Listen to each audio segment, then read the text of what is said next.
Of course, yeah. I've got the banana. Sorry. Sorry. Sorry. To lose the grandeur for a minute.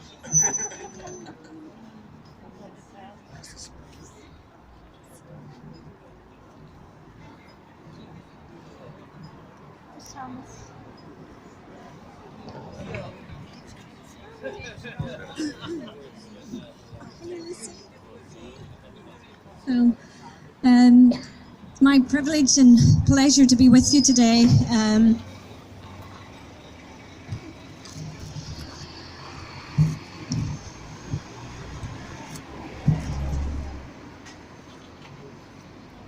Thank you, Brian, and all the team for inviting me to come here.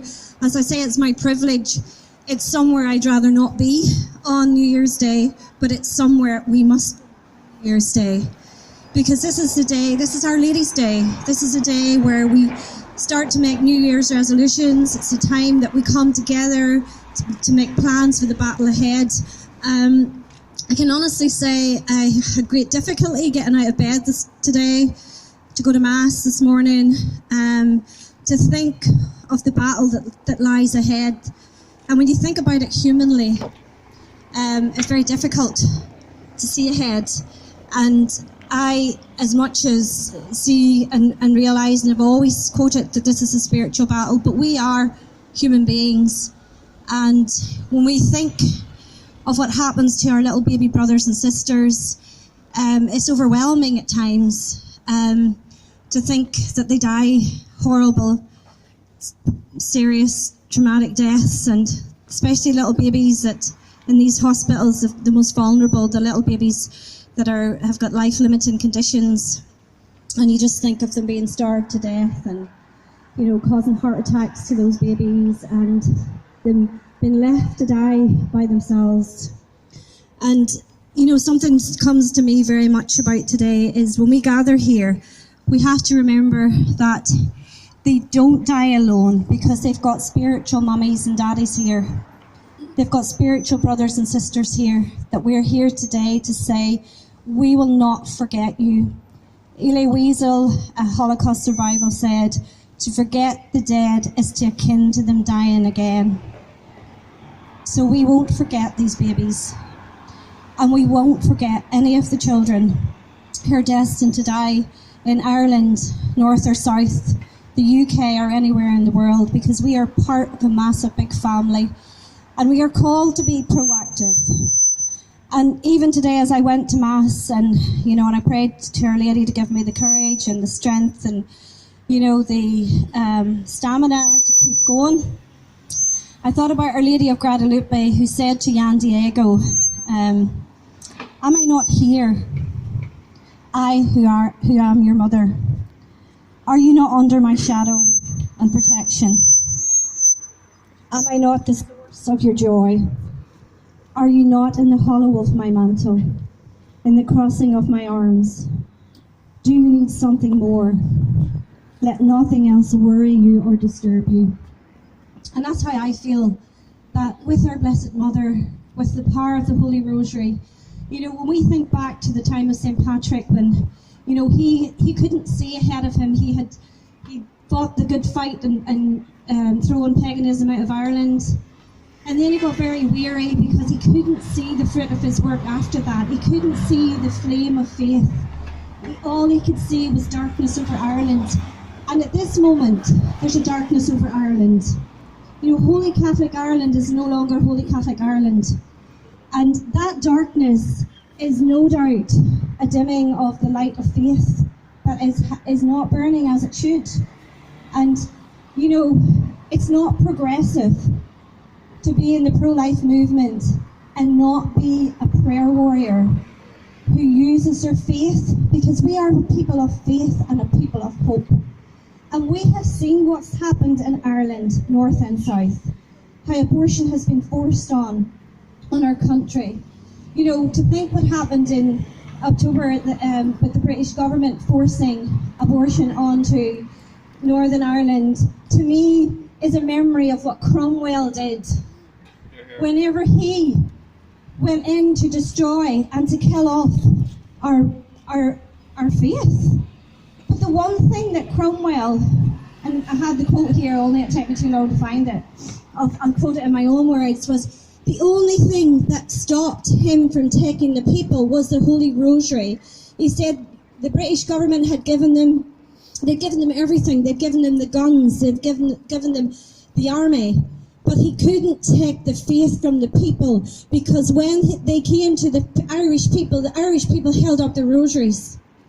Now that's what's wrong with Ireland at this time. The light of faith has went out because we don't have shepherds to lead us. Where's the shepherds today? Where are they? I want the shepherds of the church to lead me. You know, Scripture tells us the gates of hell will not prevail against the church. Well, the gates of hell in Ireland have opened wide the floodgates, and they have forced the slaughter of our little brothers and sisters in Ireland. And as much as we know we are the people of the church, we're not the leaders of the church. We need to pray that our leaders, that our shepherds will lead us into victory. That we will turn this bloody horror, this slaughter of our most innocent children around. But we're not going to do it with human means. We need to use our spiritual weapons. And God has given us the spiritual weapons. And we know that through Our Lady of Guadalupe. When at the time, whenever human sacrifice, child sacrifice was at its worst, she came to the aid of the Mexican people.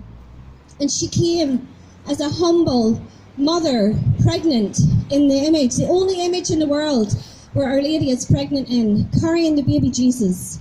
And she came to the aid of the Mexican people because the bishop was praying. And when she appeared before Jan Diego, Our Lady appeared before Jan Diego, and the bishop asked for the sign, and she gave the sign.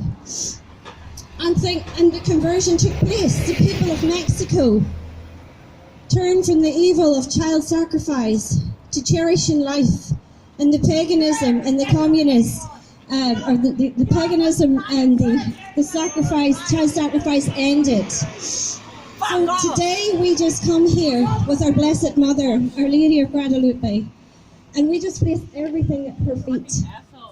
We say to our Blessed Mother today, the feast of our Blessed Mother, the Mother of the Church, that we place everything into her Immaculate Heart. And we asked her to lead us, to lead our church forward in a battle to turn back what's happened in Ireland, North and South, and indeed the world. So there's no greater a time or urgent time to come together. And I am, as I say, come here to join these very sacrificial people, devoted people, that come here every Saturday evening to pray the Holy Rosary. And I had no doubt that lives are being saved. And I shared a story one time before, and in fact I could share two, but I know that we're limited for time and we have a rosary to begin. But these little babies in here know you're here. And how can I tell you that unless you think I'm an absolute head case? How can I tell you that when you come out to pray outside abortion centres, outside abortion hospitals, that the little babies spiritually know you're there? I counselled a girl one time who conceived a child in rape, and she was very abortion-minded, and she had booked the abortion, but she contacted our office, thinking that, at the beginning, thinking that we were an abortion agency. I talked her into coming to meet with me, and she did, but at the same time, she still was on the abortion journey. I got people to pray and fast for her, and I talked to her, and I was there as her friend because she was suffering the effects of the assault, and she didn't feel she could love the baby or have the baby. Anyway, to cut a long story short, she chose life through a lot of prayer and fasting and support, and I was there for her through the pregnancy. I was there for her when she had the baby, and I met the baby the minute she was born. But a few months later, she came to my house, and I was so excited to be able to hold the baby again and meet the little one. And as she came in the door, I met her. We met nearly in my hall, and I reached my arms out for the little one, and the wee baby just came straight into my arms. And if I could just explain it to you in a way, that this is how it was. No, it's okay, I'm all right. I used to have too much to carry. The wee baby just came into my arms, and just like in a split second, she just put her head on my shoulders. And it was like if she knew who I was. And it was like a little moment of realization that she did know who I was, spiritually.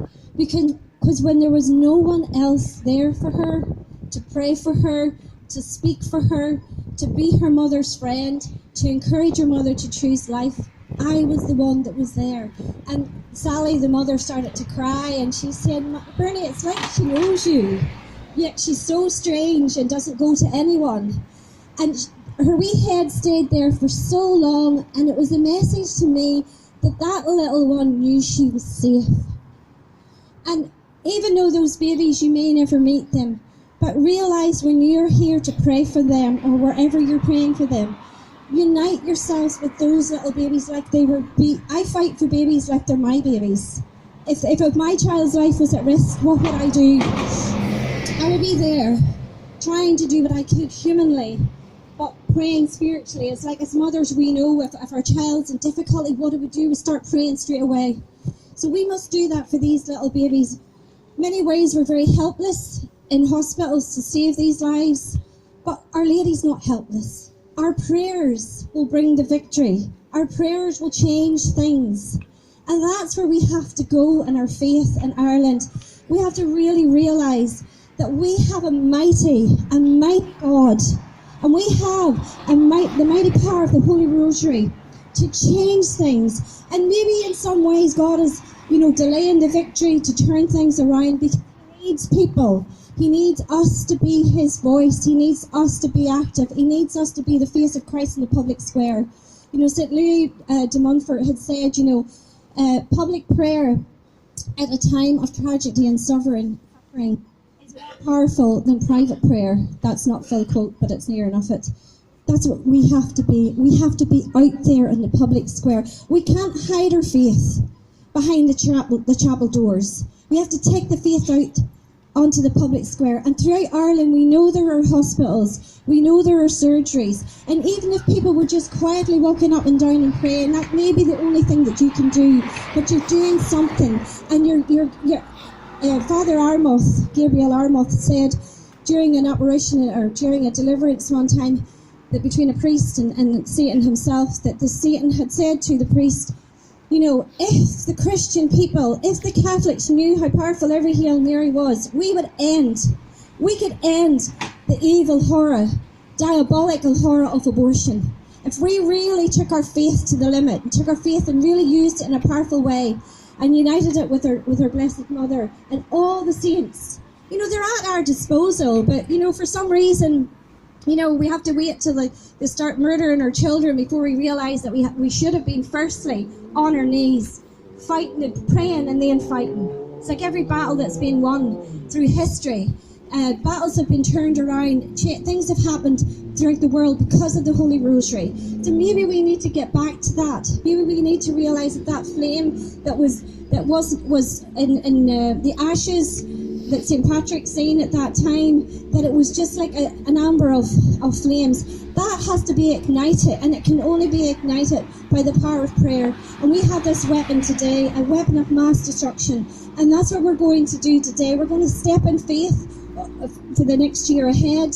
We're going to continue to do what we're doing. I have a major battle ahead of me in the north to try and repeal Section 9 of the Northern Ireland Formation Bill. We don't know what lies ahead of us in March. They started to murder babies here last January, and they intend to murder babies from March onwards in the north, in the north of Ireland. So we don't know what's ahead of us, but we do know that God came that we would have life and have it in abundance. And He came for every single unborn child to be born. And He came because He wants to save the world, and He wants to save every little child. So He's asking us to be His voice, and today that's what we're going to be, by being people of prayer, people of faith, and people of hope. So that's today. I thank you for listening to me. I know I've ranted on a wee bit.